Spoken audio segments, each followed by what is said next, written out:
Hello everyone. I hope you people will be fine and enjoying a very sound health. आज जो चीज़ हम लोग discuss करने जा रहे हैं और जो चीज़ हम मल्टीसिम के ऊपर सिमुलेट करेंगे वो फ्लिप फ्लॉप से रिलेटेड है। बहुत इंटरेस्टिंग और इम्पोर्टेंट आर्टिकल कंसिडर किया जाता है डिजिटल इलेक्ट्रॉनिक्स में और मेमोरी डिज़ाइन के अंदर, काउंटर डिज़ाइन के अंदर और इसी तरह बाकी डिजिटल लॉजिक डिज़ाइन के सर्किट्स में। सो फ्लिप फ्लॉप को डिस्कस करने से पहले जो मैं फर्स्ट बेसिक टाइप आज पहले आपको सिमुलेट करूंगा मल्टीसिम के ऊपर, उसका नाम एस आर फ्लिप फ्लॉप है, set and reset flip flop. तो उससे पहले हमें थोड़ा सा एस आर फ्लिप फ्लॉप का सर्किट पता होना चाहिए और हमें सर्किट की वर्किंग पता होना चाहिए और हमें ये पता होना चाहिए कि उसका ट्रुथ टेबल यानी टी टेबल जो है वो ट्रुथ टेबल जो है वो कैसे डिजाइन किया जाता है, उसकी आउटपुट्स क्या होती हैं और उनकी इनपुट्स क्या होती हैं। तो सादा तरीन फ्लिप फ्लॉप की कैटेगरीज के अंदर जो सबसे सादा तरीन सर्किट कंसिडर किया जाता है वो एस आर फ्लिप फ्लॉप किया जाता है।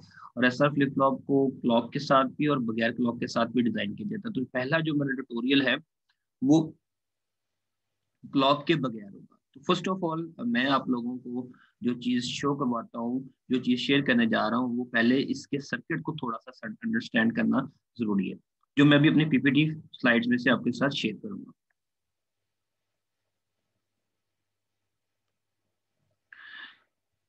ओके, ये जो है बेसिकली मेरी पीपीटी स्लाइड्स हैं, जो मैं आने वाले लेक्चर्स में ट्यूटोरियल्स के अंदर जो है मैं इसको अपलोड भी करूंगा। और लेकिन फर्स्ट ऑफ ऑल हमें इस चीज़ को अंडरस्टैंड करना ज़रूरी है कि जो एस आर फ्लिप फ्लॉप है, एस आर फ्लिप फ्लॉप को हम डिज़ाइन कैसे करते हैं।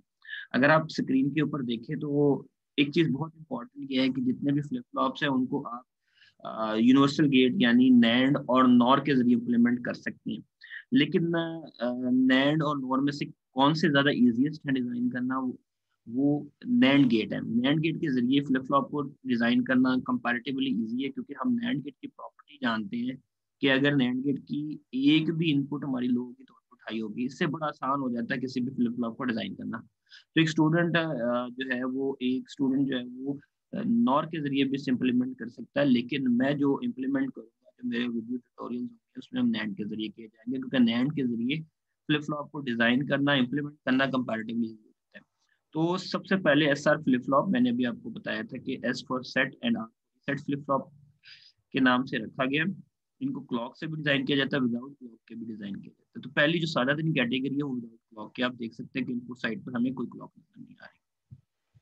जब सर्किट की डिजाइन की हम बात करते हैं तो सर्किट डिजाइन में हमें दो नैंड गेट चाहिए और दो NAND gate, 2 to 1 NAND gate चाहिए। 2 to 1 क्यों चाहिए? क्योंकि एक नैंड गेट की जो इनपुट है वो अगले नैंड गेट की आउटपुट के साथ फीडबैक होनी है, क्योंकि सर्किट फीडबैक सर्किट होते हैं तो इसमें हमें फीडबैक का मैकेनिज्म इम्प्लीमेंट करना पड़ता है। सिमिलरली यहाँ पर सेकेंड की जो इनपुट है वो पहले वाले की आउटपुट है। और एक इंपॉर्टेंट बात फ्लिप फ्लॉप के बारे में याद रखनी है, फ्लिप फ्लॉप की जो आउटपुट होती है वो दूसरे का कॉम्प्लीमेंट होती है। ये बहुत इंपॉर्टेंट चीज है। कभी भी इनकी इनपुट जो है दोनों जीरो, आउटपुट जो है वो जीरो जीरो नहीं हो सकती, कभी इनकी आउटपुट वन वन नहीं हो सकती। अगर जीरो जीरो होंगी तब भी कंफ्लिक्ट है, अगर दोनों वन वन भी होंगी तब भी कंफ्लिक्ट है। बहुत इंपॉर्टेंट ये बात कंसीडर की जाती है कि इसकी दो स्टेबल आउटपुट होती हैं और दोनों स्टेबल आउटपुट दूसरे का कॉम्प्लीमेंट होती हैं। तो ये बात याद रखनी है कि एस आर फ्लिप फ्लॉप को दो नैंड गेट हम पहले कनेक्ट करेंगे, फिर उसके बाद हम यहाँ पर उसके आगे दो नॉट गेट लगाएंगे। एक नॉट गेट की मैंने इनपुट एस और दूसरे की आर रखी, क्योंकि इसका नाम एस आर फ्लिप फ्लॉप है। तो जरा इसकी वर्किंग देखिएगा। चूंकि हम लोग जानते हैं कि अगर हमारे पास दो इनपुट हो तो दो इनपुट से चार कॉम्बिनेशन बन सकते हैं हमारे। तो चार कॉम्बिनेशन हमारे पास बन सकते हैं। तो चार कॉम्बिनेशन का मतलब क्या है कि दो जीरो, दो वन टेबल के अंदर, फिर single zero single one so on. So जब आपने दोनों वैल्यू जीरो जीरो सेट की, ठीक है, तो हमें पता है कि यहाँ पे भी जीरो आएगा, यहाँ पे भी जीरो आएगा, तो ये नॉट गेट इसको कन्वर्ट करके वन वन कर। अब ये जो वन वन है, क्योंकि सेकंड तो इसकी आउटपुट फीडबैक हो रही है इनपुट के साथ, तो हम वन वन इनपुट से कोई भी अंदाजा नहीं लगा सकते कि इनकी आउटपुट्स क्या होंगी। तो यहाँ पे सबसे इंपॉर्टेंट चीज ये है कि हमें ये देखना पड़ेगा कि जब हमने सर्किट वर्किंग स्टार्ट की क्यू में क्या पड़ा था और क्यू कॉम्प्लीमेंट में क्या पड़ा था। डेफिनेटली क्यू में या तो 0 होगा या 1 होगा। अगर यहाँ 1 था तो यहाँ 0 होगा, अगर यहाँ 0 है तो यहाँ पर 1 होगा। यानी कि हम ये कहते हैं कि जो इनिशियली हमारे फ्लिप फ्लॉप की आउटपुट्स थी वो ही रिटेन रहेंगी। तो इसलिए हम यहाँ पे लिख देते हैं Q previous and Q previous complement. ठीक है, बहुत इंपॉर्टेंट, क्योंकि 1 1 जब हमारे पास इनपुट आ जाती है यहाँ पर, तो एक इनपुट से हम डिटरमिन नहीं कर पाते कि हमारी आउटपुट क्या होगी, इसलिए हमें प्रीवियस आउटपुट को देखना पड़ता है। इसलिए हम लोग कहते हैं कि इस जो इसकी प्रीवियस सेव्ड थी वो ही रहेगी। यानी ऑब्वियसली यहाँ अगर 1 है तो यहाँ 0 होगी, यहाँ 0 है तो यहाँ पे 1 होगी। सिमिलरली जब हम इसका ट्रुथ टेबल को चेंज करेंगे, 0 से 1 पे लेके जाएंगे, तो यहाँ पे जब 0 इम्प्लीमेंट करेंगे, यहाँ 1 करेंगे, तो ये हमें इन्वर्टेड कर देगा। इन्वर्ट करने के नतीजे में क्या होगा, जब आप यहाँ 0 प्लेस करेंगे तो यहाँ 1 आ जाएगा, और यहाँ 1 प्लेस करेंगे तो यहाँ पे 0 आ जाएगा। और हम ये बात जानते हैं कि अगर हमारे दोनों इनपुट में से एक भी इनपुट हमारी 0 हो जाएगी, तो इसकी जैसे इनपुट यहाँ पर 0 हो जाएगी तो इसकी आउटपुट क्या आएगी, 1 आएगी। क्योंकि नैंड गेट की प्रॉपर्टी है कि अगर एक भी इनपुट आपकी जो है वो क्या हो, लो हो, तो आउटपुट क्या होगी, आपकी हाई आएगी। तो हमारे पास क्यू कॉम्प्लीमेंट में 1 आ जाएगा। अब ये 1 जो है ये फीडबैक होकर यहाँ पर जाएगा। जब ये यहाँ पर जाएगा तो ये यहाँ पर जाने पे इसकी अगर आउटपुट 1 आ रही है तो हमें बाय डिफॉल्ट पता लग जाएगा कि यहाँ पर क्या होगा, 0 होगा। तो हमने टेबल में क्या चीज लिख देनी है, आप देख सकते हैं कि सेकंड वाले में मैंने क्या लिख दिया, क्यू में मैंने 0 लिख दिया और क्यू कॉम्प्लीमेंट में मैंने 1 लिख दिया। ठीक है, थर्ड वाले में जब जब आपके पास एस की वैल्यू 1 होगी और आर की वैल्यू 0 होगी, तब क्या होगा, जब एस 1 होगा तो यहाँ पर 0 आ जाएगा, जब आर 1 होगा तो जब आर आपका यहाँ पर 0 होगा तो यहाँ 1 आ जाएगा। अब चूंकि यहाँ पर 0 आ चुका है इन्वर्ट होके, तो हमें पता है कि इन दोनों इनपुट में से एक भी इनपुट आपकी लो होगी तो आउटपुट हाई आ जाएगी। तो यहाँ पर क्यू में क्या आ जाएगा, 1 आ जाएगा, और क्यू कॉम्प्लीमेंट में क्या आएगा, 0 आ जाएगा। यहाँ पर आप देख सकते हैं 1 एंड 0। एंड सबसे इंपॉर्टेंट बात क्या है कि जब आपके पास एस की वैल्यू भी 1 हो और आर की वैल्यू भी 1 हो, तो ये दोनों वैल्यू नॉट गेट से इन्वर्ट होकर क्या हो जाएंगे, 0 0 हो जाएंगे। अब ये 0 0 का मतलब क्या है कि यहाँ पे भी 1 आ जाएगा और यहाँ पे भी 1 आ जाएगा। तो जिस इस स्टेट को हम नॉट अलाउड कंडीशन कहते हैं कि ये पॉसिबिलिटी एग्जिस्ट नहीं कर सकती कि जब आपकी एस की वैल्यू भी 1 हो और आर की वैल्यू भी 1 हो तो दोनों आउटपुट आपकी 1 1 हो जाती है। और हम लोगों ने पढ़ा है कि फ्लिप फ्लॉप की डेफिनेशन क्या है कि इनके आउटपुट एक दूसरे का कंप्लीमेंट होती है। तो ये बात आप लोगों ने अपने माइंड में रखना है थोड़ा सा सर्किट। इसी चीज को हम जरा अभी मल्टीसिम के ऊपर एलैबोरेट करने की कोशिश करते हैं।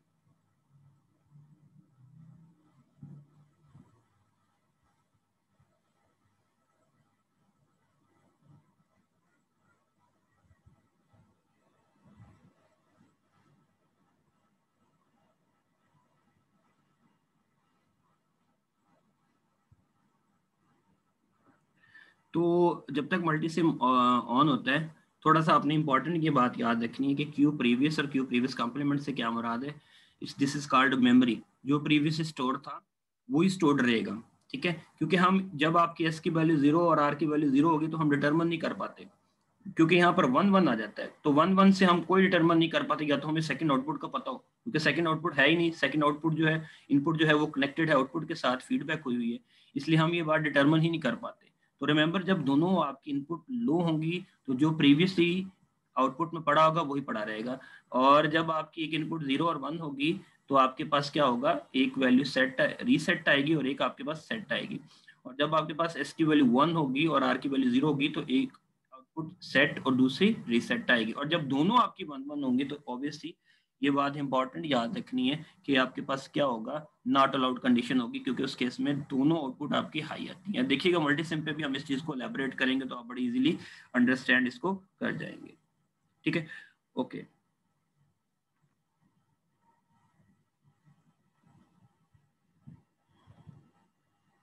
ओके, सो अब देख सकते हैं कि मेरी स्क्रीन के ऊपर मल्टीसिम ओपन हो चुका है। तो अब मुझे फर्स्ट ऑफ ऑल सर्किट के बेसिक कंपोनेंट्स चाहिए। तो हम जानते हैं कि सर्किट के बेसिक कंपोनेंट्स कहाँ से आ सकते हैं, प्लेस में। प्लेस में जाके फर्स्ट ऑफ ऑल मैं क्या कर रहा हूँ, देखिएगा कि मैं टीटीएल के अंदर जाऊँगा।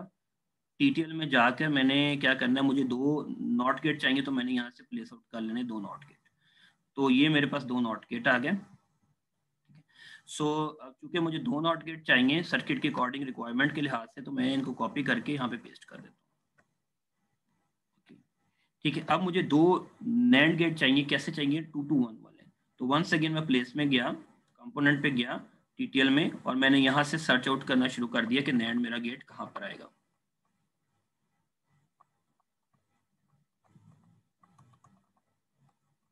ओके, ये मेरे पास NAND मिल गया। क्योंकि 2 हमें NAND गेट चाहिए, इसलिए मुझे वंस अगेन इसको क्या करना पड़ेगा, कॉपी करना पड़ेगा। ये मैंने पेस्ट कर दिया, और अकॉर्डिंग टू डेफिनेशन हम लोग क्या करेंगे कि एक NAND गेट के इनपुट को आउटपुट के साथ फीडबैक कर देंगे, क्योंकि सिक्वेंशियल सर्किट है। ठीक है, सो इसी तरह हम सेकंड NAND गेट को लेंगे और इसको फीडबैक कर देंगे आउटपुट के साथ। ठीक है, ये फीडबैक हो गया, और एज पर सर्किट रिक्वायरमेंट हम क्या करेंगे, जो एक सिंगल इसकी इनपुट बचती है उसको कनेक्ट कर देंगे नॉट गेट के साथ। ये मैंने कनेक्ट कर दी।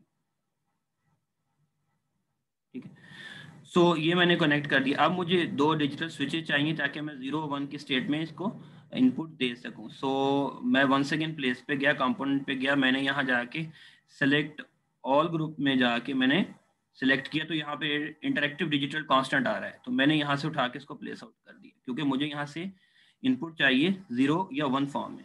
तो चूंकि 2 मेरे पास इनपुट है, तो इसलिए मैंने क्या करना है, यहाँ पर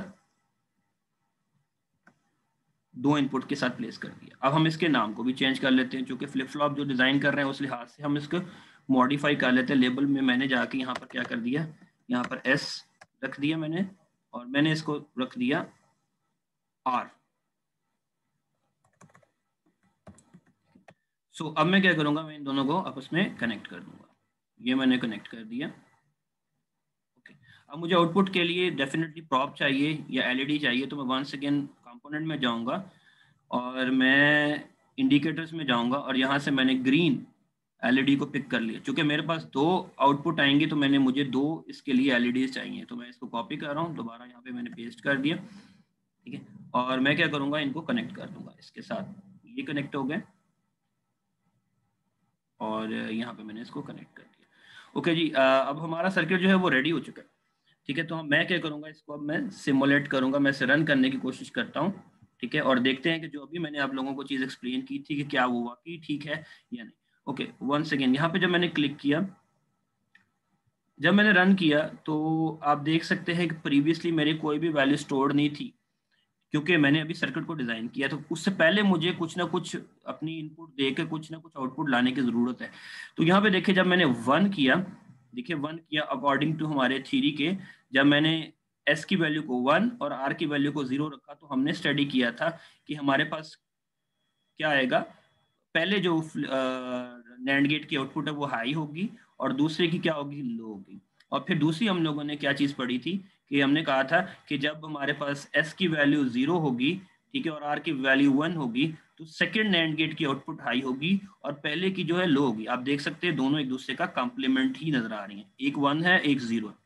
सिमिलरली अब हम पहले वाले पे जाते हैं, जिसमें हमने कहा था कि अगर दोनों वैल्यू 0 0 होगी, तो जो प्रीवियसली पड़ा होगा वही पड़ा रहेगा। देखिएगा, ये मैंने 0 कर दिया। देखिए प्रीवियसली क्या पड़ा हुआ था, स्टोर 1 पड़ा था, यहाँ 0 पड़ा था, वो एज इट इज फॉर्म में रिटेन रहा। दिस इज कॉल्ड मेमोरी, ये मेमोरी कहलाता है। ठीक है, जो हमारी प्रीवियसली आउटपुट पड़ी थी वही आउटपुट पड़ी है, इस वक्त रिटेन्ड है, तो इसे मेमोरी का नाम दिया जाता है। ठीक है, वंस अगेन देखिएगा, जब हम लोगों ने S की वैल्यू 1 की हमने थ्योरी में पढ़ा था, तो पहले वाले NAND गेट की आउटपुट हाई होगी, दूसरे की क्या होगी, लो होगी। और जब हम बात करते हैं R की वैल्यू को 1 सेट करते हैं, तो सेकंड वाले की आउटपुट हाई होगी और फर्स्ट वाले की लो।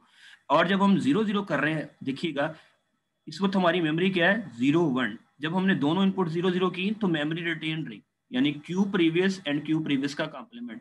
क्यू प्रीवियस 0 है तो क्यू प्रीवियस का कॉम्प्लीमेंट 1 है। अब इंटरेस्टिंग चीज देखिएगा, जब हम दोनों इनपुट को 1 1 करते हैं, तो हमारे पास आउटपुट में क्या चीज आ रही है, दोनों हाई आ रही है। और ये चीज जो है फ्लिप फ्लॉप की डेफिनेशन को जो है ये फाल्सिफाइड करती है, गलत साबित करती है, कि दोनों आउटपुट जो है वो एक दूसरे का कॉम्प्लीमेंट होना चाहिए, ना कि 0 0 हो, ना कि 1 1 हो, जिस चीज को हम नॉट अलाउड कंडीशन कहते हैं। आने वाले लेक्चर्स में मैं आपको बताऊंगा कि नॉट अलाउड कंडीशन को या रेस कंडीशन को या रेस अलाउड कंडीशन को हम एलिमिनेट कैसे करते हैं। आई होप ये आपको पसंद आई होगी। Thank you very much, take care.